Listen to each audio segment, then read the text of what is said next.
Hello guys, myself Anshul Dhiman and welcome back to my YouTube channel Education Hub. So guys, हमेशा की तरह मैं मेरी आज की इस वीडियो में भी आपके लिए एक बहुत ही इम्पॉर्टेंट टॉपिक लेकर आई हूँ। आज का हमारा जो टॉपिक है इसमें मैं हमारे सीजी बोर्ड के जो स्टूडेंट्स हैं, यानी कि हमारा जो छत्तीसगढ़ बोर्ड है, उन स्टूडेंट्स के लिए अब उनका 3 मार्च को जो है हिंदी का एग्ज़ाम होने वाला है। तो आपका ये जो आपका सैम्पल पेपर है, ये मैं आपके साथ विद सॉल्यूशन शेयर करने वाली हूँ। इस जो सैम्पल पेपर है ये आपका, इससे आपको आपके एग्ज़ाम के लिए बहुत हेल्प मिलने वाली है। तो मैं आपको सजेस्ट करूँगी कि आप इस वीडियो को बिना स्किप किए एंड तक ध्यान से ज़रूर देखिएगा, क्योंकि यही आपका जो एक फॉर्मेट होता है एग्ज़ाम का, इसी तरीके से आते हैं। इसमें आपको जो इंस्ट्रक्शंस दिए गए हैं, सबसे पहले आप जब भी अपना कोई भी एग्ज़ाम देने जाएं तो उन इंस्ट्रक्शंस को बहुत अच्छे से रीड करें, उनको समझें। उससे आपको पता लग पाएगा कि आपको कितने क्वेश्चंस आपके हैं और किस तरीके से आपको उनको करना है। तो सबसे पहले आपके इसमें जो है इंस्ट्रक्शंस आप पढ़ लीजिएगा, ज़्यादा टाइम हम वेस्ट नहीं करेंगे। तो उसमें आपका जो फर्स्ट ऑप्शनल एमसीक्यूज वाला जो क्वेश्चन है, उसका आपका क्वेश्चन है कि बालारुण शब्द का सही अर्थ है। ये जो बालारुण एक शब्द दिया गया है, इसका सही अर्थ आपको बताना है। तो इसका आंसर हो जाएगा उगता हुआ सूरज, यानी कि ये वाला आपका राइट आंसर हो जाएगा। तो फिर है आपका सेकंड वाला, कणाद कौन थे? जो कणाद हैं वो कौन थे? तो इसका आंसर हो जाएगा ऋषि। जो कणाद हैं वो ऋषि थे। थर्ड है, माटी वाली गद्य की कौन सी विधा है? तो ये थर्ड वाले का आपका हो जाएगा कहानी। तो ये जो है ये कहानी है। फोर्थ है, दुब्बर बरदू अषाढ़ का अर्थ। ये जो लाइन है दुब्बर बर दू अषाढ़, इसका आपको मीनिंग बताना है। तो ये है गरीब पर दोहरा आर्थिक भार पड़ना, फर्स्ट वाला ही हो जाएगा। फिर है फिफ्थ आपका, ढूंढ का पेट प्रतीक है, यानी कि ये जो ढूंढ है इसका प्रतीक जो है क्या है? तो इसका जो आंसर है वो है निर्जीवता, यानी कि ऑप्शन ब वाला आपका है निर्जीवता। फिर है आपकी फिलप्स आते हैं रिक्त स्थान। फर्स्ट वाला है, जेब कतरे को लेखक की जेब से कुल डैश रुपये मिले, यानी कि जो जेब कतरा है उसे लेखक की जेब से कितने? उसको 9, तो 9 आ जाएगा। फिर है, घीसा ने अपने गुरु साहब को उपहार में डैश दिया। जो घीसा है उसने अपने गुरु साहब को उपहार में क्या दिया? उसने तरबूज दिया। तो आप यहाँ पे क्या लिखेंगे? तरबूज आ जाएगा। थर्ड है, विजन का शाब्दिक अर्थ डैश है, यानी कि जो विजन है उसका शाब्दिक अर्थ क्या है? वो है निर्जन। फोर्थ है, हटीली अलसी में डैश अलंकार है, यानी कि जो हटीली अलसी जो भी है उसमें क्या अलंकार है? तो हो जाएगा मानवीकरण। नेक्स्ट है, वीर नारायण सिंह डैश के जमींदार थे। वीर नारायण सिंह सोना खान के जमींदार थे। किसके जमींदार थे? सोना खान के। नेक्स्ट आ जाते हैं आपके मैचिंग, यानी कि उचित संबंध को जोड़िए। तो जो आपका फर्स्ट वाला है अपनी अपनी बीमारी, ये है हरीश शंकर परसाई, ये आप इसको मैच करेंगे यहाँ पे। नेक्स्ट है मधुलिका, तो मधुलिका को आप मैच करेंगे, ये है पुरस्कार। थर्ड है आपका पंडवानी, तो पंडवानी को करेंगे आप तीजन बाई। फिर है बरवै छंद, तो बरवै छंद का हो जाएगा अर्धसमात्रिक, ये करेंगे। जीवन और यौवन का कवि, तो इसका हो जाएगा आरसी प्रसाद सिंह, आप इसको स्क्रीनशॉट ले सकते हैं। फिर आपके क्वेश्चन आ जाता है प्रश्न क्रमांक 2, विंध्य और सतपुड़ा को लेखक ने किस रूप में चित्रित किया है?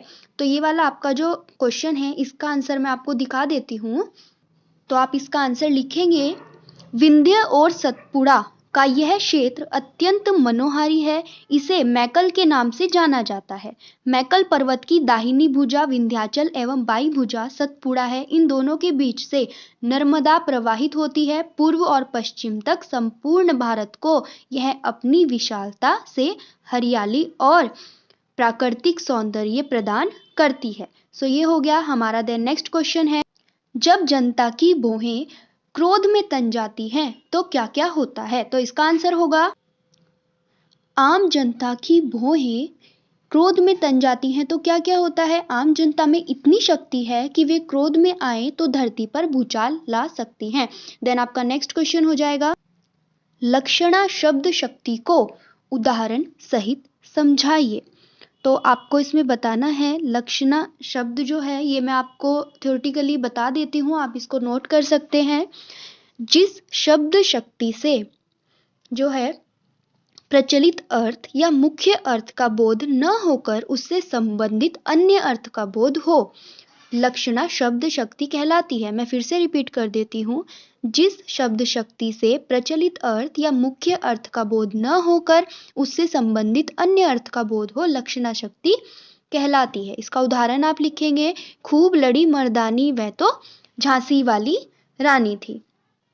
फिर है आपका नेक्स्ट क्वेश्चन है, कविता में अतिथियों और चिड़ियों में दो समानताएं लिखिए। तो इसका आंसर आप लिखेंगे, कविता में अतिथियों और चिड़ियों में यह समानता बताई गई है कि दोनों आमंत्रित अतिथियों की भांति मात्र औपचारिकता पूरी करने हेतु किसी समारोह में उपस्थित हुए और फिर बाहर से ही लौट गए। देन आपका नेक्स्ट क्वेश्चन है, सममार्गी शाखा के दो कवि के नाम व उनकी एक रचना के नाम लिखिए। तो ये भी मैं आपको ओरली बता देती हूँ। आप जो है एक साइड में लिखेंगे, जो है कवि का नाम लिखेंगे, इधर कवि लिख देंगे और इधर या तो लाइन बना देंगे या फिर इस तरीके से करके आप इधर लिखेंगे रचना का नाम। तो इधर यहाँ पे फर्स्ट लिखेंगे तुलसीदास, उसके सामने जो आपको यहाँ पे लिखना है आप लिखेंगे रामचरितमानस, कोमा लगा के विनय पत्रिका आदि। फिर सेकंड लिखेंगे यहाँ पे सूरदास, नेक्स्ट आप रचना का नाम लिखेंगे सूरसागर, कोमा साहित्य लहरी। तो इसको आप लिखेंगे यहाँ से। देन आपका जो है नेक्स्ट क्वेश्चन है, कविता में एक माँ के द्वारा अपनी बेटी को किस तरह की सीख दी गई है, यह वर्तमान में कितनी प्रासंगिक और औचित्यपूर्ण है। तो आप इसका आंसर लिखेंगे, कन्यादान कविता में माँ द्वारा अपनी बेटी को जो सीख दी गई है वह उसके अनुभव की उपज है। माँ को दुनियादारी और ससुराल वालों द्वारा किए गए व्यवहार का अनुभव है, उन्हें ध्यान में रखकर भावी जीवन के लिए सीख देती है। आज जब समाज में छल कपट, शोषण, दहेज प्रथा आदि बुराइयां बढ़ी है तथा ससुराल में अधिक सहज रहने की जरूरत बढ़ गई है, तब माँ द्वारा बेटी को दी गई सीख की प्रासंगिकता और भी बढ़ जाती है। देन गाइस आपका जो नेक्स्ट क्वेश्चन है, छत्तीसगढ़ की जनता के बीच वीर नारायण सिंह की लोकप्रियता के कारण क्या क्या है। तो इसका आंसर आप नोट करेंगे। उत्तर जो है इसका है, 19वीं शताब्दी के पुनर्जागरण काल में राजनीतिक सामाजिक संचेतना के संवाहक वीर नारायण सिंह थे। छत्तीसगढ़ में स्वाधीनता के लिए पहला बलिदान देने वाले एक आदिवासी वीर था, जिसने प्रमाणित कर दिया कि स्वाधीनता की अग्नि क्षेत्र के आदिवासियों में भी बरकरार धड़क रही है। उन्होंने अपने जीवन में लोगों के लिए जो कार्य किए, जनता उसके आगे नतमस्तक है। आज़ादी की लड़ाई में वे छत्तीसगढ़ के प्रेरणा स्रोत रहे, उनका बलिदान व्यर्थ नहीं गया, इसलिए वे आज भी लोकप्रिय हैं। देन आपका नेक्स्ट क्वेश्चन है गाइस, भाई रे ऐसा क्या पंथ हमारा कविता में दादू के पंथ के बारे में क्या बताया गया है। तो ये भी आपको नोट किया गया है, बाकी आंसर आप देख सकते हैं। फिर आपका 10th क्वेश्चन आ जाएगा, प्रगतिवाद की 3 विशेषताएं लिखिए। फिर आपको जो है एक क्वेश्चन दिया जाएगा जो आपका होगा 4 मार्क्स का। इसमें आपको 2 क्वेश्चन दिए गए हैं ऑप्शन में, इनमें से जो भी क्वेश्चन आपको आता होगा आप उसको लिखेंगे। फिर आपका ऐसे ही ये क्वेश्चन नंबर 12 भी आपका ऑप्शंस में दिया जाएगा, 4 मार्क्स का होगा। क्वेश्चन नंबर 13 भी आपका 4 मार्क्स का ऑप्शन में दिया जाएगा। फिर आपको जो है एक पद्यांश आपकी ही बुक का दिया जाएगा, आपको उसकी व्याख्या करनी है। उसमें फिर एक आपको गद्यांश दिया जाएगा जिसकी आपको व्याख्या करनी है। ये आपके जो होंगे दोनों, जो पोएम वाला है वो पद्यांश जो आपको लिखना है वो आपका 4 मार्क्स का होगा और जो आपको गद्यांश लिखना है वो आपका 5 मार्क्स का होगा। देन हमारा नेक्स्ट जो 16th क्वेश्चन है, इसमें आपको ये इम्पॉर्टेंट है, ये भी अपने क्षेत्र में पेड़ पौधों के अनियंत्रित कटाव को रोकने के लिए जिलाधिकारी को एक पत्र लिखिए। या फिर आपका नाम अंकुर शर्मा है, अपने मित्र दीपक को उसके अनुत्तीर्ण हो जाने पर संवेदना प्रकट करते हुए एक प्रेरक पत्र लिखिए जिसमें वह इस बार अच्छी तैयारी के साथ उत्साहपूर्वक परीक्षा में बैठे। तो इसमें से भी आप कोई भी एक कर सकते हैं। अगर आपको कोई स्पेशल जो भी आपको एक चाहिए आप मुझे कमेंट बॉक्स में बता दीजिए, मैं उसको आपको लिए लेकर आऊंगी।